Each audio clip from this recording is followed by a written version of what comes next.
നിങ്ങൾക്ക് എല്ലാവർക്കും മിസസ് കിച്ചണിലേക്ക് സ്വാഗതം. ഞാൻ ശോഭിത. ഇന്ന് നമ്മൾ ഉണ്ടാക്കാൻ പോകുന്നത് ഗീ കേക്കാണ്. ബ്ലെൻഡർ ഉപയോഗിച്ചിട്ടാണ് നമ്മളിത് ഉണ്ടാക്കാൻ പോകുന്നത്. ബീറ്റർ ഇല്ലെങ്കിലും മിക്സിയുടെ ജാറിൽ നമുക്ക് വളരെ എളുപ്പത്തിൽ ഗീ കേക്ക് ഉണ്ടാക്കാൻ പറ്റും. ഞാനിത് പല പ്രാവശ്യം ഉണ്ടാക്കിയിട്ടാണ് നിങ്ങളുടെ അടുത്ത് ഷെയർ ചെയ്യുന്നത്. അപ്പോൾ ഇതിൽ വന്ന മിസ്റ്റേക്കൊക്കെ ഞാൻ പറഞ്ഞുതരാം. അപ്പോൾ നല്ല soft and tasty ghee cake ഉണ്ടാക്കാനായിട്ട് ഞാൻ ആദ്യം ഇവിടെ മിക്സിയുടെ ജാർ എടുത്തിട്ടുണ്ട്. നമ്മൾ ജ്യൂസൊക്കെ ബ്ലെൻഡ് ചെയ്യുന്ന ജാറാണിത്, തേങ്ങ അരയ്ക്കുന്ന ജാറല്ല കേട്ടോ. ഇതിനകത്തേക്ക് നമുക്ക് അരക്കപ്പിൻ്റെ അടുത്ത് നെയ്യിട്ട് കൊടുക്കാം. അരക്കപ്പ് വരെ നെയ്യാകാം. ഞാൻ അരക്കപ്പിൻ്റെ അടുത്ത് നെയ്യ് എടുത്തിട്ടുള്ളൂ. നെയ്യ് ഫ്രിഡ്ജിൽ വെച്ച് തണുത്ത നെയ്യാവരുത്, ചൂടാക്കാനും പാടില്ല, റൂം ടെമ്പറേച്ചറിലായിരിക്കണം. ഇനി ഇതിനകത്തേക്ക് അരക്കപ്പ് പൊടിച്ച് പഞ്ചസാര ഇട്ട് കൊടുക്കാം.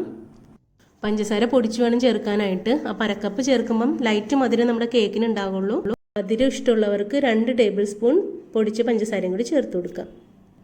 ഇനി ഇതിനകത്തേക്ക് 2 കോഴിമുട്ടയും കൂടി ചേർത്ത് കൊടുക്കാം. ഇത് നേരത്തെ പറഞ്ഞ പോലെ തന്നെ ഫ്രിഡ്ജിൽ വെച്ച് തണുത്ത കോഴിമുട്ട ആവരുത്. നമ്മുടെ ഒരു ചേരുവയ്ക്കും തണുപ്പോ ചൂടോ പാടില്ല. ഇനി ഇതിനകത്തേക്ക് നമുക്കൊരു 1/4 ടീസ്പൂൺ വാനില എസൻസ് ചേർത്ത് കൊടുക്കാം. ഇനി നമുക്കിതൊന്ന് ബ്ലെൻഡ് ചെയ്തിട്ട് വരാം. 1/2 മിനിറ്റ് ലോ സ്പീഡിലാണ് ഞാനിത് ബ്ലെൻഡ് ചെയ്തെടുത്തത്.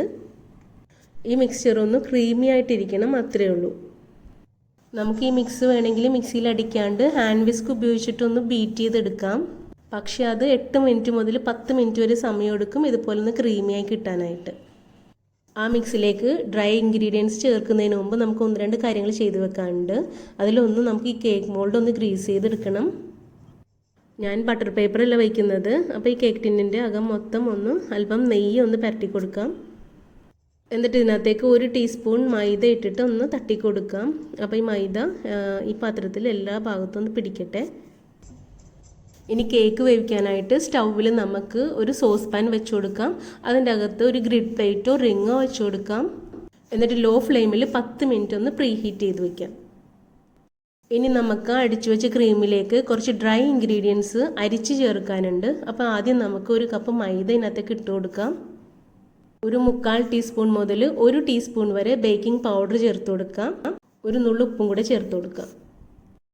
ഇനി ഇതൊന്ന് നന്നായിട്ട് അരിച്ചെടുക്കാം. ഇതിൽ സോഡാ പൗഡർ നമ്മൾ ഒട്ടും തന്നെ ചേർക്കുന്നില്ല, ബേക്കിംഗ് പൗഡർ മാത്രം ചേർക്കുന്നുള്ളൂ. അപ്പോൾ പല പ്രാവശ്യം ഞാൻ ഈ കേക്ക് ഉണ്ടാക്കി നോക്കി. അപ്പോൾ ഒരു പ്രാവശ്യം ബേക്കിംഗ് പൗഡർ 1/4 ടീസ്പൂൺ ഇട്ടപ്പോഴും കേക്ക് നന്നായിട്ട് സോഫ്റ്റായിട്ട് പൊങ്ങി വന്നിട്ടോ. അപ്പോൾ അതുകൊണ്ടാണ് ഞാൻ 1/4 ടീസ്പൂൺ മുതൽ 1 ടീസ്പൂൺ വരെ എന്ന് പറഞ്ഞത്. ഇനി ഇതൊന്ന് നമുക്കൊന്ന് മിക്സ് ചെയ്തെടുക്കണം. അപ്പം കുറച്ച് സോഫ്റ്റായിട്ട് ഒരേ ഡിറക്ഷനിൽ വേണം നമുക്കൊന്ന് മിക്സ് ചെയ്തെടുക്കാനായിട്ട്. വല്ലാണ്ട് നമ്മളിങ്ങനെ ബീറ്റ് ചെയ്തെടുത്തിട്ടുണ്ടെങ്കിൽ കേക്ക് സോഫ്റ്റായിട്ട് കിട്ടില്ല. ഞാനിതിപ്പം മരത്തിൻ്റെ സ്പാച്ചുലയാണ് എടുത്തിരിക്കുന്നത് മിക്സ് ചെയ്യാനായിട്ട്. പക്ഷേ ഒരു പ്രാവശ്യം ഞാൻ ഹാൻഡ് വിസ്ക് എടുത്തിട്ട് ഒന്ന് മിക്സ് ചെയ്തപ്പോൾ കുറച്ചും കൂടി എളുപ്പത്തിൽ മിക്സായി കിട്ടി. ലംസൊക്കെ പെട്ടെന്ന് അങ്ങോട്ട് പോയി കിട്ടി. അപ്പോൾ എനിക്ക് തോന്നുന്നു മരത്തിൻ്റെ കട്ടിയുള്ള സ്പൂണോ അല്ലെങ്കിൽ ഹാൻഡ് വിസ്കോ ഉപയോഗിച്ചിട്ട് നന്നായിട്ടൊന്ന് മിക്സ് ചെയ്തെടുക്കാം. ഇനി നമുക്ക് ഇതിനകത്തേക്ക് ചേർക്കാനുള്ളത് പാലാണ്. അപ്പോൾ ചൂടോ തണുപ്പോ ഇല്ലാത്ത പാല് അരക്കപ്പ് എടുത്തിട്ടുണ്ട്. അതൊരു 2-3 പ്രാവശ്യമായിട്ട് ഒഴിച്ചിട്ട് നമുക്ക് ഒന്നും കൂടി ഒന്ന് മിക്സ് ചെയ്തെടുക്കാം. അപ്പോൾ ഈ ചാനൽ ഇതുവരെ സബ്സ്ക്രൈബ് ചെയ്യാത്തവർ മറക്കാതെ ദയവായി ഒന്ന് സബ്സ്ക്രൈബ് ചെയ്തേക്കണം. തൊട്ടടുത്തുള്ള ബെല്ലൈക്കൺ കൂടി പ്രസ് ചെയ്ത് ഓളും കൂടി ഒന്ന് പ്രസ് ചെയ്തേക്കണേ. ഇനി നമുക്ക് ബാക്കിയുള്ള പാലും കൂടെ ചേർത്ത് ഒന്നും കൂടെ ഒന്ന് മിക്സ് ചെയ്തെടുക്കാം. അപ്പോൾ ഒരു പ്രാവശ്യം ഞാൻ കേക്ക് ഉണ്ടാക്കിയത് ആ മിക്സിയുടെ ബ്ലെൻഡർ ജാറിൽ തന്നെ ആദ്യം ഒന്ന് ക്രീം ഉണ്ടാക്കി, പിന്നെ ഡ്രൈ ഇൻഗ്രീഡിയൻസ് ഒക്കെ ജാറിലിട്ട് തന്നെ 1-2 പ്രാവശ്യം ഒന്ന് വിപ്പ് ചെയ്തെടുത്തു. നമ്മുടെ കേക്ക് നല്ല ടേസ്റ്റ് ആയിരുന്നു, പക്ഷേ അകം വേണ്ടത്ര സോഫ്റ്റ് ആയില്ല. ഇതാണ് അതിൻ്റെ പിക്ചർ. അപ്പോൾ നമ്മുടെ കേക്കിൻ്റെ ബാറ്റർ ശരിയായിട്ടുണ്ട്. ഇനി നമുക്ക് കേക്ക് ടിന്നിലേക്ക് ഇത് ഒഴിച്ചു കൊടുക്കാം. അപ്പോൾ കേക്ക് ടിന്നിൽ നിന്ന് ആ ബാലൻസ് ഉള്ള മൈദയൊക്കെ തട്ടി നന്നായിട്ട് കളഞ്ഞു വെച്ചിട്ടുണ്ട്. ഇനി അതിനകത്തേക്ക് നമുക്ക് ആ ബാറ്റർ ഒഴിച്ചു കൊടുക്കാം. ഇനി കേക്ക് ടിൻ ഇതുപോലെ 3-4 പ്രാവശ്യം ഒന്ന് തട്ടി കൊടുക്കണം. ഇതിൽ ആ എയർ പോക്കറ്റ്സ് നമ്മുടെ കേക്കിൽ ചെറിയ ചെറിയ ഹോൾസൊക്കെ ഉണ്ടാക്കും. അതിപ്പോൾ മാറാൻ വേണ്ടിയാണ് ഇതുപോലെ തട്ടി കൊടുക്കുന്നത്. അപ്പോൾ നന്നായിട്ട് തന്നെ ടാപ്പ് ചെയ്യണം 3-4 പ്രാവശ്യം, അല്ലെങ്കിൽ ഇതുപോലെ ഫോം ചെയ്യും. ഇനി നമുക്കിതൊന്ന് ബേക്ക് ചെയ്തെടുക്കാം. അപ്പം നമ്മൾ 10 മിനിറ്റ് നേരത്തെ തന്നെ ചൂടാക്കി വെച്ച സോസ് പാനിലേക്ക് ആ കേക്ക് മോൾഡ് എടുത്ത് വയ്ക്കാം. എന്നിട്ട് നന്നായിട്ടൊന്ന് കവർ ചെയ്ത് വയ്ക്കാം. അപ്പോൾ ഇത് ലോ ഫ്ലെയിമിൽ തന്നെയാണ് ഇരിക്കുന്നത്. നമ്മൾ ഫ്ലെയിം ഒന്നും കൂട്ടിയോ കുറക്കൊന്നും ചെയ്തിട്ടില്ല. ലോ ഫ്ലെയിമിൽ തന്നെയാണ് ഇരിക്കുന്നത്. ഒരു 20 മിനിറ്റ് ആയപ്പോൾ നമ്മുടെ കേക്ക് നന്നായിട്ട് പൊങ്ങി വന്നിട്ടുണ്ട്. എന്നാൽ കുറച്ചും കൂടി ഇത് വേകാനുണ്ട്. ഞാനിവിടെ 8 ഇഞ്ചിൻ്റെ കേക്ക് ടിന്നാണ് എടുത്തത്. 7 ഇഞ്ചിൻ്റെ ആണെങ്കിൽ വേകാൻ കുറച്ചും കൂടി താമസം വരും. എന്നാൽ കുറച്ച് ഹൈറ്റിൽ നമുക്ക് കേക്ക് കിട്ടും.